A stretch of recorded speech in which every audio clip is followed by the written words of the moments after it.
In today's video, I will be unboxing the UNC Reimagined Jordan 1 and giving my honest review from a female sneaker enthusiast point of view. Let's get right into it. Straight out the gate, let's get right into the box. I absolutely love this box. This box is reminding me of the Lost and Found Jordan 1s. If you have those sneakers, if you know, you know. This particular box, it looks like it's old age, you know, has aged a little bit and things like that. However, these are a new pair of sneakers that just came in the mail, and I just absolutely love the design of this box, and that is giving like that old, worn, used type of box. Absolutely love that. Now let's take a look inside at the tissue paper. So straight out the gate, I can already see a difference in the tissue paper. The other one is a little bit more lighter. This is more on the darker side. I don't know if you can see it or not.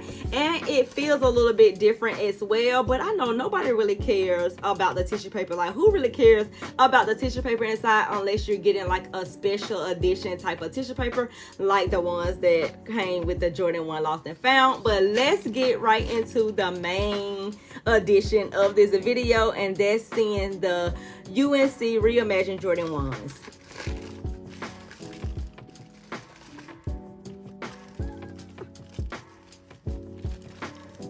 Now, straight out the gate, I can already tell that this is not the North Carolina blue that I was expecting. However, I've already saw these shoes online, so I already know exactly how they look. This is my Jordan 1 UNC toe, and as you can see, the blue on here is a little bit more like that North Carolina blue compared to the blue on here. Now, I think everybody is calling these the powder blue Jordan 1, so maybe that's the reasoning for them, but to call it a UNC and this one is a UNC toe, like they are two different types of blue. So I noticed that straight out of the gate. But let's go ahead and take these shoes out of the box and give it a first look.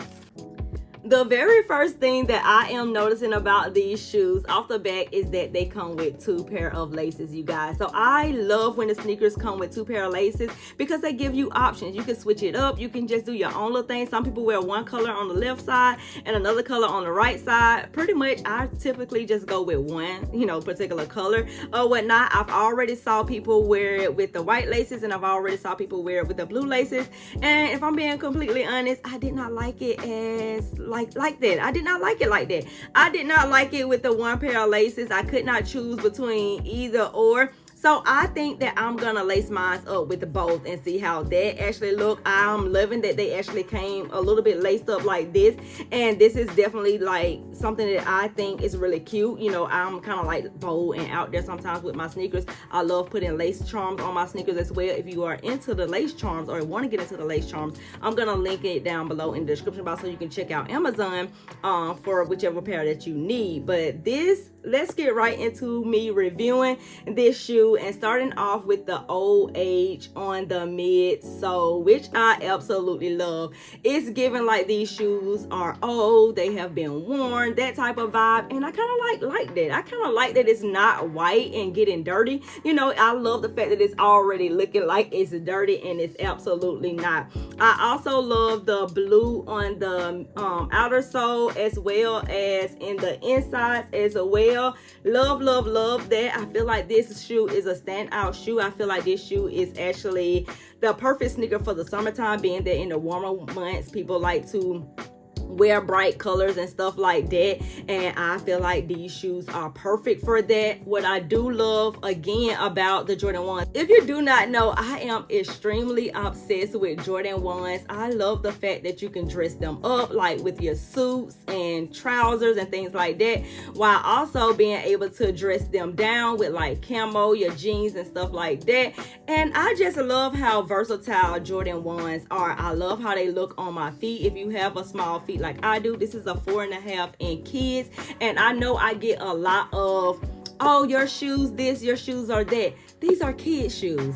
That's why my shoes do not look like yours. Mine is a kid size 4.5. So that sometimes the Jordans, well, not sometimes, a lot of the time the Jordans and kid size and preschool size look different from the men's sizes. So if you see any differences in your shoes and mine, just keep in mind that this is a 4.5 in kids in grade school. But other than that, you guys, the only other thing that I see on this shoe is the crack heel part, which all come on the Reimagined. I have that on the Lost and Found Reimagined as well. It looks like the shoe is like old and just like, you know, cracking all up and stuff like that, and I just love that. Now I wish that this was probably a little bit like on the silver side and glittery, had a little bit of glitter in it, something like that. I don't know, I'm just girly like that when it comes to like my sneakers. But I think that that would be really fun and really cute to kind of like have it like that. However, I'm not mad about these shoes, you guys. I am not mad about this color. I am not mad about the shoe itself. Only thing about it, I wouldn't necessarily say that they are like the UNC, like the North Carolina blue. I would more so say that they are like maybe on the powdery blue side, which is not a bad, you know, it's not a bad thing. So let me know in the comments which laces I should wear on these sneakers. Should I do the white laces? Should I do the blue laces? Or should I wear both? And if you want to see how I actually budget for my sneakers, I'm gonna link the video right here, and I will see you in the next one. Bye.